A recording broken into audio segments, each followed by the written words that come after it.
अस्सलाम वालेकुम। Programme bone and health के साथ मैं हूं डॉक्टर महाम सुहेल और आज हमारे साथ मौजूद हैं डॉक्टर ख्वाजा साजिद असलम जो कि एक ऑर्थोपीडिक सर्जन है and he is specialised in hip and knee replacement surgeries. उसके अलावा वो बाकी बोन फ्रैक्चर्स और बोन इश्यूज़ को भी डील करते हैं।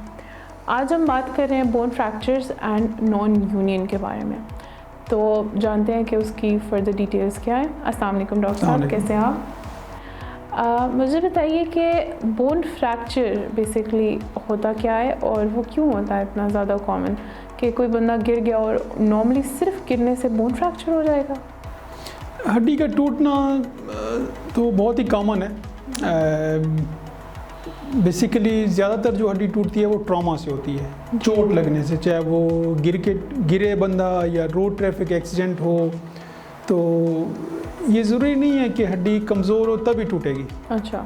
लेकिन अगर एक बंदा पहली मंजिल से गिर जाता है, हाइट से गिरता है, तो उसमें क्वाइट ऑब्वियस है बोन जितनी भी स्ट्रॉन्ग हो टूटने के चांसेस ज़्यादा होते हैं। बिल्कुल।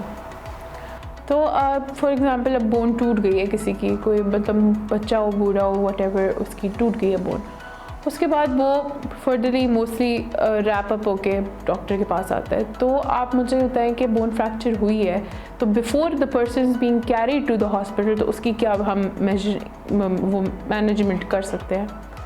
ये बोन की मैनेजमेंट में हम चले जाएंगे ना, फिर वो ये टॉपिक डिफरेंट हो जाएगा। मेरे ख्याल में हमारा आज का हम अगर इस पे रहे टॉपिक में कि बोन का हड्डी टूटी है लेकिन वो नॉन यूनियन में चली गई है, वो यूनाइट नहीं हुई, जुड़ी नहीं है हड्डी। क्योंकि ये जो हड्डी का जुड़ना और फ्रैक्चर और डॉक्टर के पास आने से पहले क्या किया जा सकता है, इसके लिए हम एक अलग प्रोग्राम हम कर लेंगे।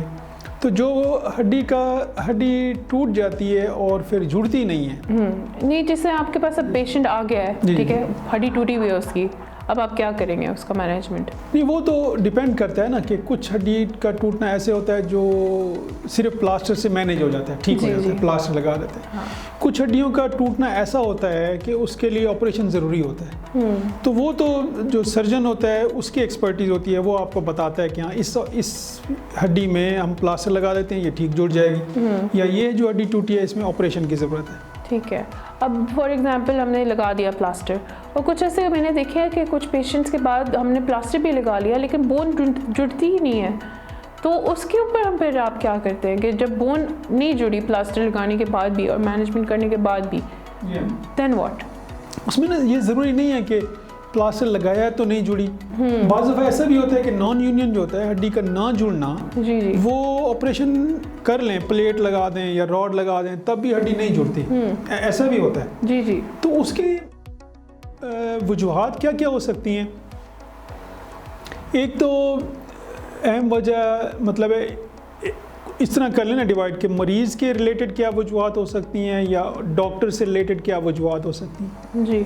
एक तो कुछ हड्डियाँ ऐसी फ्रैक्चर होती हैं, ऐसी टूटी होती हैं जिसमें प्लास्टर लगाना ठीक नहीं होता है।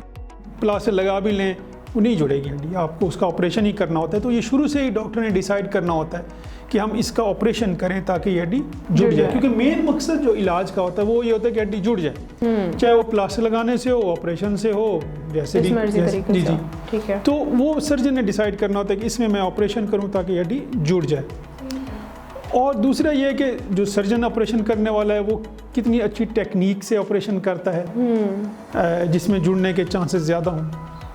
जो मरीज़ से रिलेटेड है वो ये कि अगर तो मरीज़ को उस जगह पे इन्फेक्शन हो गया, चाहे वो ऑपरेशन करने के बाद हो गया इन्फेक्शन या फिर प्लास्टर लगा हुआ है और वहाँ पे खराश थी और वहाँ पे इन्फेक्शन हो गया, तो इन्फेक्शन जो है ना वो मेन रीज़न है जो कि हड्डी को नहीं जुड़ने देती, चाहे ऑपरेशन हुआ हो, चाहे प्लेट है, रॉड है, जो मर्जी लगा हो। इन्फेक्शन अगर है तो उसमें ज़्यादातर चांस होते हैं कि हड्डी नहीं जुड़ती है।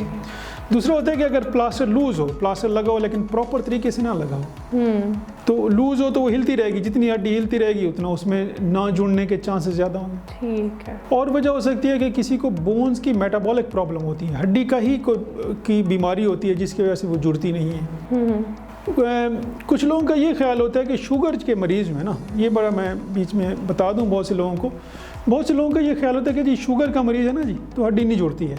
ये एक वन ऑफ द मिथ है कि लोगों में वो मिथ है, ये रियल में नहीं होता। Over the period of time लोगों में ये कंसेप्ट बन गया है कि ये मरीज़ को शुगर है ना जी, तो हड्डी नहीं जुड़ेगी, चाहे ऑपरेशन करा लें तो नहीं जुड़ेगी। तो ये बहुत ही रॉन्ग कंसेप्ट है। हड्डी का जुड़ना, मिसाल के तौर पे अगर बग़ैर शुगर वाले मरीज़ में 6 हफ्ते में जुड़ेगी हड्डी, तो शुगर वाले मरीज़ में भी 6 हफ्ते में ही जुड़ेगी। बोन का तो कोई रिलेटेड नहीं है। हीलिंग का, ज़ख़म की हीलिंग हो या बोन की हीलिंग हो, उसका शुगर से कोई ताल्लुक़ नहीं है। तो इसलिए और बहुत सारी वजूहत हो सकती हैं, लेकिन शुगर नहीं है उसकी वजह। चलिए, ये तो बड़ी इन्फॉर्मेटिव आपने चीज़ हमें बताई है। उसके अलावा मुझे बताएं कि मतलब नॉन यूनियन जिसकी हम बात करें, बोन की नॉन यूनियन, प्लास्टर लूज़ है उस वजह से हो सकता है, एंड एवरीथिंग आपने हमें चीज़ें बताई। फर्दर मोर मुझे बताएं कि अगर हम इसी तरह की बोन फ्रैक्चर हो गई है और नॉन यूनियन को हम अवॉइड करना चाहते हैं, जो कि पेशेंट पॉइंट ऑफ व्यू से हम देख रहे हैं अगर, तो उसकी हम क्या प्रिकॉशंस ले सकते हैं कि हम, मतलब लोग कहते हैं कि एक ही जगह हाथ रखा रहे या कोई इस तरह की चीज़, तो उसमें आप क्या, आपका जो पॉइंट ऑफ व्यू? प्रिवेंशन है ना, प्रिकॉशन, मैं एक ही बात ज़्यादा इम्पॉर्टेंट है मेरे लिए, जो कि मैंने नोट किया यहाँ पे बहुत सारे मरीज़ जो है ना उसको निगलेक्ट करते हैं, वो है फॉलोअप। अच्छा, जब एक डॉक्टर आपको फॉलोअप देता है ना मरीज़ को कि आपने 1 हफ्ते बाद आना है, आपका दोबारा एक्सरे होगा या ज़ख़म चेक होगा या प्लास्टर चेक होगा, तो अक्सर लोग जो है इसको निगलेक्ट करते हैं, इसको इग्नोर करते हैं, महीने के बाद आ जाएंगे, प्लास्टर लगा रहेगा। ऑर्थोपेडिक में ना टाइम बड़ा इंपॉर्टेंट होता है, टाइम फ्रेम, कि इतने टाइम पे हमने प्लास्टर रखना है, इतने टाइम पे प्लास्टर उतारना है, इतने टाइम पे हमने एक्सरे कराना है, ये टाइम बड़ा इंपॉर्टेंट होता है ऑर्थोपेडिक में। तो इसलिए आम लोगों के लिए, पब्लिक अवेयरनेस के लिए ये बड़ा ज़रूरी है कि जो भी ऑर्थोपेडिक आपको अपॉइंटमेंट दे ना, अगर तो आपको समझ नहीं आती है कि जी डॉक्टर साहब ने 1 हफ्ते बाद क्यों बुला लिया, तो आप पूछ लें, आप डॉक्टर से पूछ लें कि जी आपने 1 हफ्ते बाद बुलाया तो क्या उसमें आप क्या देखना चाहते हैं। तो इसलिए अपॉइंटमेंट पे, फॉलोअप पे आना बहुत ज़रूरी है। वो फिर डॉक्टर को बताता है, एक्सरे कराएगा या प्लास्टर चेक करेगा, लूज़ तो नहीं है, एक्सरे कराएगा कि हीलिंग हो रही है कि नहीं हो रही है, हड्डी अपनी जगह पे है कि नहीं है, तो टाइमली डिसाइड करना आसान होता है। वरना फिर वही नॉन यूनियन में चली जाए तो फिर वो उसके फिर अलग से एक ट्रीटमेंट है। अच्छा, on that note, non union में अगर पेशेंट चला गया है और पेशेंट बोन नहीं जुड़ रही, तो उसके ऊपर आप फिर क्या मैनेजमेंट बताएंगे? नॉन यूनियन की ट्रीटमेंट सिर्फ ऑपरेशन है। अच्छा, चाहे वो प्लास्टर लगा हुआ है, चाहे वो पहले ऑपरेशन हुआ है, तब भी दोबारा ऑपरेशन ही होना है। नॉन यूनियन में अगर बोन यूनाइट नहीं हुई तो दोबारा ऑपरेशन होना है। अब वो दोबारा ऑपरेशन में फिर वो सर्जन पे डिपेंड करता है कि वो वहाँ पे हड्डी नहीं जुड़ी तो हमने बोन ग्राफ्ट लगाना है, या हमने किस किस्म का डिफरेंट वहाँ पे नेल लगा देना है, रॉड डाल देनी है, या प्लेट डिफरेंट किस्म की लगानी है, तो लेकिन होना ऑपरेशन ही होता है उसका। अच्छा, तो मतलब non union is a dangerous उसका ऑपरेशन ही होता है। ठीक है। तो अगर आप लोगों को इस तरह की कोई पेशेंट नज़र आया है और आपकी फैमिलीज़ में, या आप इस तरह की कोई डॉक्टर ढूंढ रहे हैं कि आपका नॉन यूनियन हो गया है और क्या मतलब कि बोन नहीं जुड़ी और फ्रैक्चर्स हो गए हैं या फर्दर मोर, तो आप डॉक्टर साहब से कांटेक्ट कर सकते हैं। नीचे आपको मेंशन नंबर्स भी मेंशन हुए हुए हैं। इस्लामाबाद और उसकी सराउंडिंग्स के लोग आपके डॉक्टर साहब से मिल सकते हैं, कंसल्टेशन ले सकते हैं। फर्दर मोर जो लोग बहुत दूर रहते हैं या किसी और सिटीज़ में रहते हैं, जो किसी रीज़न की वजह से नहीं आ सकते, वो ऑनलाइन कंसल्टेशन कर सकते हैं डॉक्टर साहब के साथ ऑन द सेम नंबर। लेकिन आपको ऑपरेशन के लिए इस्लामाबाद आना पड़ेगा, तो इसीलिए फर्दर मोर आपको जो भी डिटेल्स चाहिए आप नंबर पे कांटेक्ट करें और अपना ख्याल रखिएगा।